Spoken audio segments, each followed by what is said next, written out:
Boa noite, o Nesp Notícias está no ar e a gente dá continuidade à rodada de entrevistas com os gestores municipais. Quem vem ao estúdio nesta quarta-feira é o presidente do DAI, o Departamento de Água e Esgoto, Eric Fabres.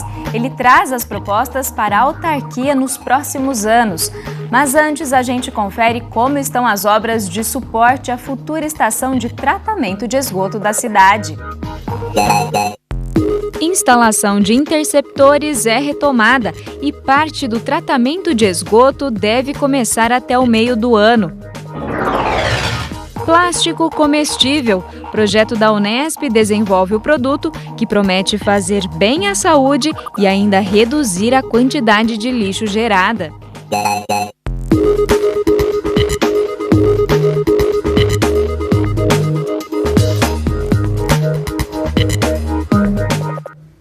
Uma obra que vem se arrastando na cidade é a construção da estação de tratamento de esgoto.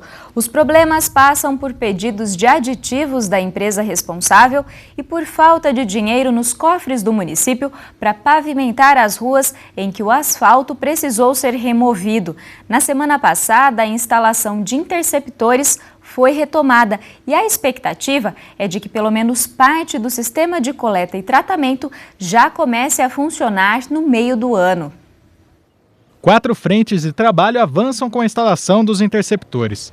As obras são realizadas nos córregos da Grama, Água do Castelo, Água Comprida e também no Rio Bauru. Apesar da chuva nos últimos dias, os trabalhos não precisaram ser interrompidos. São praticamente o rescaldo já da execução dos interceptores. A malha de interceptores está praticamente pronta, a menos de pequenos trechos onde pode ter havido uma demora aí em função de desapropriação ou de outra condição técnica imprevista. A obra deve ser entregue neste semestre, colocando fim a uma série de paralisações e atrasos. Hoje nós estamos com cerca de 93 quilômetros de interceptores prontos. Praticamente 90% do esgoto produzido pela cidade dentro da bacia do Rio Bauru já está chegando lá no local da ET, né? Como a ET ainda não está concluída, isso está sendo jogado de volta no Rio Bauru, né? Mas a gente tem aí a expectativa de retomada das obras da ET com a solução de problemas técnicos que surgiram, estamos atuando bastante nisso e vamos concluir essa ET o mais breve possível. Esperamos até já começar a fazer o tratamento preliminar ainda até o final desse semestre aqui. A Estemag Engenharia é responsável pela execução do projeto. Apesar da relação problemática com o DAI desde o início das obras, o novo presidente da autarquia avalia que não existem pendências. Se por um lado a instalação de interceptores de esgoto contribui para a melhoria do saneamento na cidade, por outro, respinga problemas para os bauruenses. Na Avenida Nuno de Assis, trechos que já receberam as tubulações não foram recapeados, tiveram asfalto remendado. O serviço improvisado forma desníveis na via e gera reclamações. Antes das obras até era boa a qualidade do asfalto, mas hoje piorou muito. Falta um recape aí na avenida aí. Muito horrível. Agora com essa chuva que deu, só por Deus, viu? Infelizmente é o que a gente tem que andar com o pé no freio e cuidado para não levar um solavanco e cair fora do carro. O asfalto precário oferece riscos para quem transita na Avenida Nuno de Assis. Um caminhão já foi engolido por um buraco que se abriu no asfalto provisório. O caso foi mostrado pelo Nesp Notícias em setembro de 2015. A licitação da obra previu o recapeamento das quadras que receberam as tubulações, mas para não aumentar os custos, um acordo feito com a prefeitura no ano passado desobrigou a empresa de fazer o novo asfalto. Essa responsabilidade foi assumida pela Secretaria de Obras. Mas o assunto ainda será bastante discutido na Câmara, já que o Executivo solicitou verbas do Fundo de Tratamento de Esgoto para fazer o asfalto, e nem todos os vereadores concordam. Enquanto isso, a população terá de conviver com o asfalto remendado, e sem um prazo para que o problema seja resolvido. A intenção é retomarmos os trabalhos tanto de interceptores como da ET com o maior vigor possível para que a gente possa finalizar isso dentro de um cronograma razoável, mas com o cuidado de fazermos as coisas tecnicamente bem feitas, né? Não basta você falar, vou recapear a Nuno de Assis, seja feito pelo DAI ou seja feito pela prefeitura, nós temos que fazer não é exatamente um recap, nós temos que fazer a pavimentação. Temos que ter base, temos que ter compactação, Não é simplesmente lançar uma camada asfáltica e ter que refazer esse serviço daqui a 1 ano ou 2. Então vamos fazer as coisas com responsabilidade de engenharia.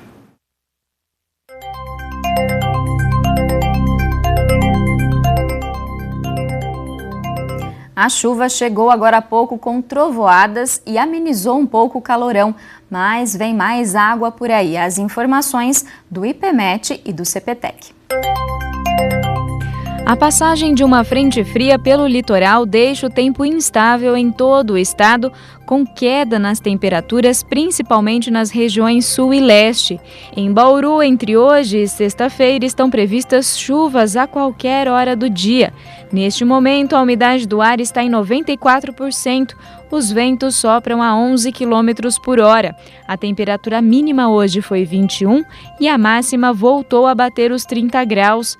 Nesta quinta-feira, os termômetros variam entre 21 e 29 graus. No próximo bloco, a gente volta a falar sobre a estação de tratamento de esgoto e também de outros serviços de responsabilidade do DAI.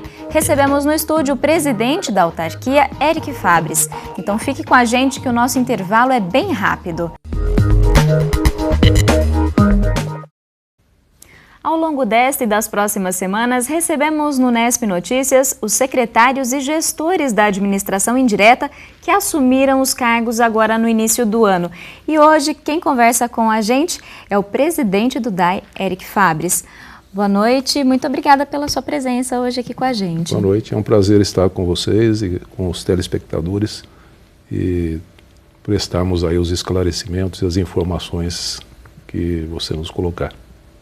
A gente viu no bloco anterior, a reportagem de que foi retomada a instalação dos interceptores da rede de coleta de esgoto. E uma parte desse sistema já deve começar a funcionar agora no meio do ano. O que de fato vai passar a operar?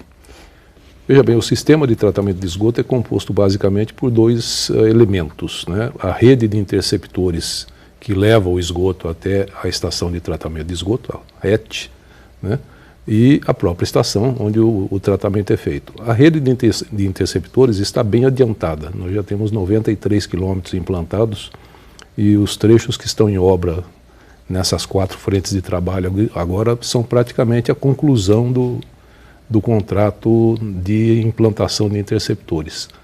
Então hoje nós já temos uma parte significativa do esgoto de Bauru chegando no site da ET, já caindo lá, só que cai e volta para o Rio Bauru.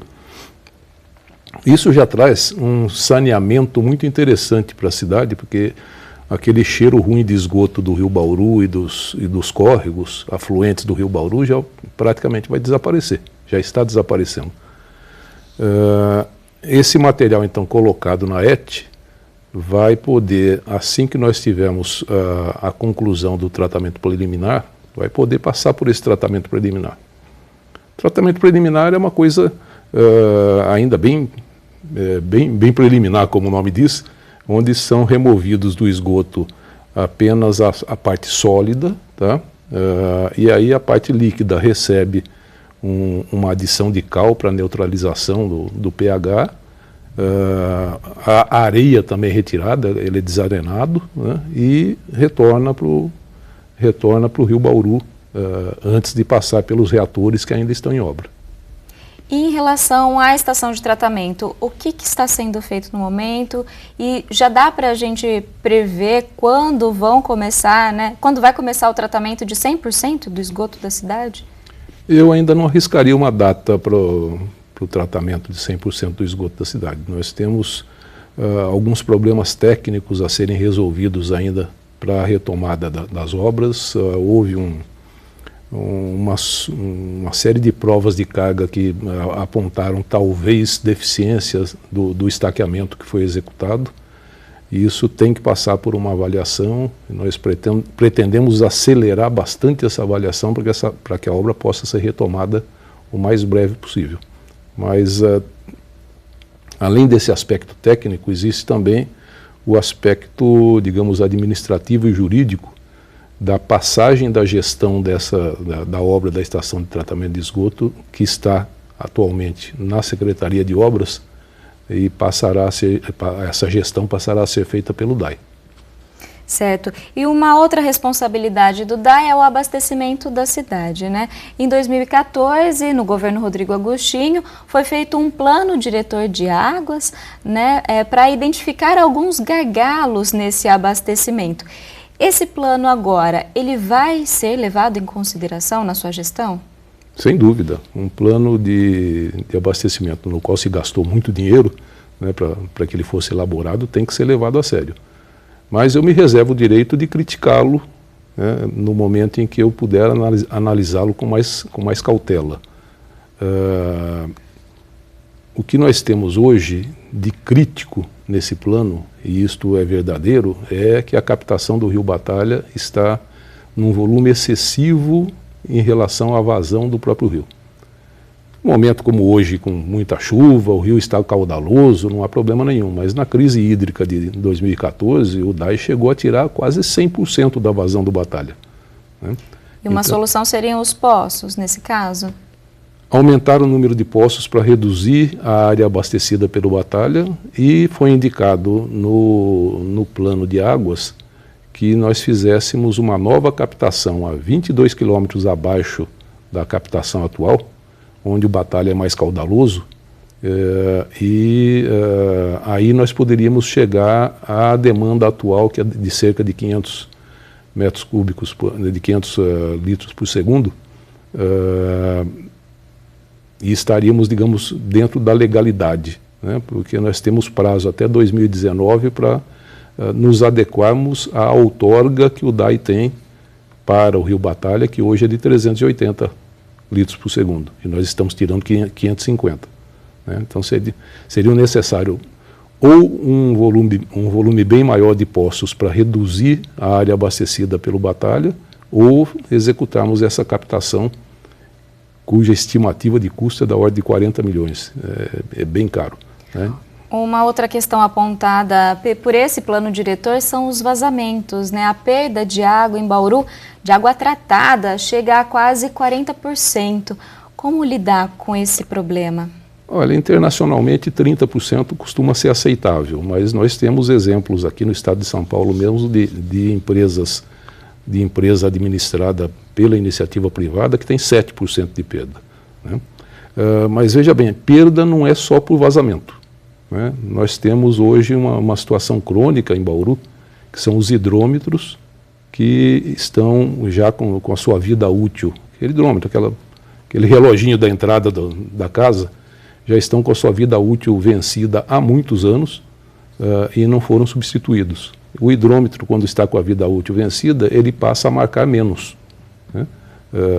Então, e nós temos uma situação legal onde o proprietário do hidrômetro, pela lei que criou o DAI em 1961, o proprietário do hidrômetro é o munícipe, né? Então nós temos que chegar para o munícipe e dizer, olha, você tem que substituir o seu hidrômetro e a sua conta de água vai aumentar, né? É uma situação que não fecha, né? Então o DAI está fazendo um projeto piloto atualmente em um bairro da cidade, trocando os hidrômetros por sua conta, né? Para que a gente possa medir qual é o impacto disso na perda, né? Porque a perda não é só por vazamento, é a água que deixou de ser faturada, deixou de ser paga. Eric, rapidamente para a gente encerrar, já dá para falar em reajuste de tarifa d'água nesse momento? Não, ainda não falaria em reajuste de tarifa d'água, não. O que nós temos que fazer é cobrar efetivamente a tarifa atual. Isso passa pela hidrometria, pelos hidrômetros serem trocados, né, e passa também pelo um maior rigor no corte da água de quem não paga, né? O DAI tende, às vezes, a ser leniente demais, né? E a pessoa, então, não paga, né? Então, nós vamos ser um pouquinho mais rigorosos no corte, tá? E com isso a gente provavelmente vai ter um aumento de arrecadação sem necessariamente majorarmos as tarifas. Tá certo, eu agradeço a sua participação hoje aqui com a gente. Eu é que agradeço. Depois do intervalo, você vai rever uma pesquisa da Unesp em Ilha Solteira que muda a nossa relação com o plástico. É que foi desenvolvida uma versão comestível desse produto. Além de fazer bem à saúde, ele também ajuda a reduzir a produção de lixo. Já voltamos num instante só. Voltamos para rever uma reportagem que apresenta uma alternativa à geração de lixo. É um plástico que pode ser ingerido. Ele foi criado por pesquisadoras da Unesp em Ilha Solteira. E como é produzido a partir de óleos essenciais, além dessa questão ambiental, ele também agrega sabor aos alimentos e faz bem à saúde. Uma rápida olhada leva a gente a pensar que este é um pedaço de plástico comum. Mas não é. Ele não tem petróleo na composição e tem polpa de fruta como base, o que faz com que seja comestível. Márcia é a professora responsável pela pesquisa na Unesp em Ilha Solteira, que teve a Embrapa como parceira. Ela explica que outras pesquisas já desenvolveram um material a partir de polpa de fruta, mas que o trabalho feito aqui tem um diferencial: as nanopartículas, estruturas microscópicas obtidas a partir da quitosana e de óleos essenciais. São elas as responsáveis por dar forma ao plástico. A quitosana é esse pó feito com cascas de crustáceos e os óleos são extraídos do cravo e da canela, por exemplo, todos comestíveis. Por meio de um processo químico de síntese da quitosana e dos óleos essenciais, chega-se a uma solução com as nanopartículas. Ela é misturada à polpa de fruta e é esse composto que, ao ser colocado para secar, se transforma no filme plástico. Essas nanoestruturas empregadas na solução de polpa de fruta produz uma solução filmogênica com propriedades satisfatórias, tanto propriedades mecânicas, quando eu falo propriedades, ou seja, uma resistência maior, e além disso, a atividade antimicrobiana, que é um diferencial aí dentro do trabalho, pelo fato de a gente estar produzindo no laboratório embalagens que controlam a proliferação de bactérias e fungos. Com isso, o que nós conseguimos? Nós conseguimos aumentar o tempo de prateleira de determinados alimentos. Outra característica importante do filme plástico é que, por conta da matéria-prima utilizada, ele é facilmente decomposto e pode até servir de adubo, ou seja, é menos lixo sendo gerado. A questão de resíduos é bastante interessante, principalmente pela questão da gente estar produzindo essas embalagens com materiais que não são derivados do petróleo. Então, são todos biopolímeros biodegradáveis.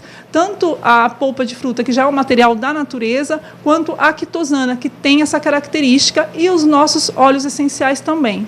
Pamela é aluna de mestrado e trabalha com a professora Márcia para aprimorar essas características do filme comestível. Para ela, os estudos estão indo ao encontro de um novo hábito de consumo. Isso é de extrema importância, né? Principalmente agora que o próprio consumo da população vem modificando. Então, a gente se preocupa mais em ter uma alimentação saudável, em consumir produtos que não agridam ao meio ambiente. Então, a gente trabalha com um material que é ecologicamente correto e que justamente está assim, de acordo com o novo padrão de consumo da sociedade. E os benefícios não param por aí. Por ter a característica de serem comestíveis, os filmes podem se tornar parte do alimento.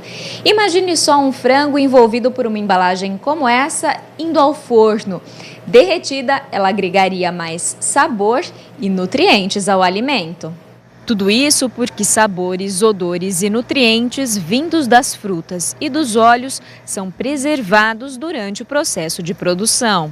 O grande diferencial, né, em trabalhar com polpa de frutas é que, além de você ter um material biodegradável, você pode ter presença do que a gente chama de nutracêuticos, né, que são materiais que estão presentes nas polpas, que vão auxiliar não só na conservação do alimento, mas também para fazer benefício para o próprio organismo, né? A presença de antioxidantes, não só na embalagem, mas antioxidantes para o próprio organismo mesmo.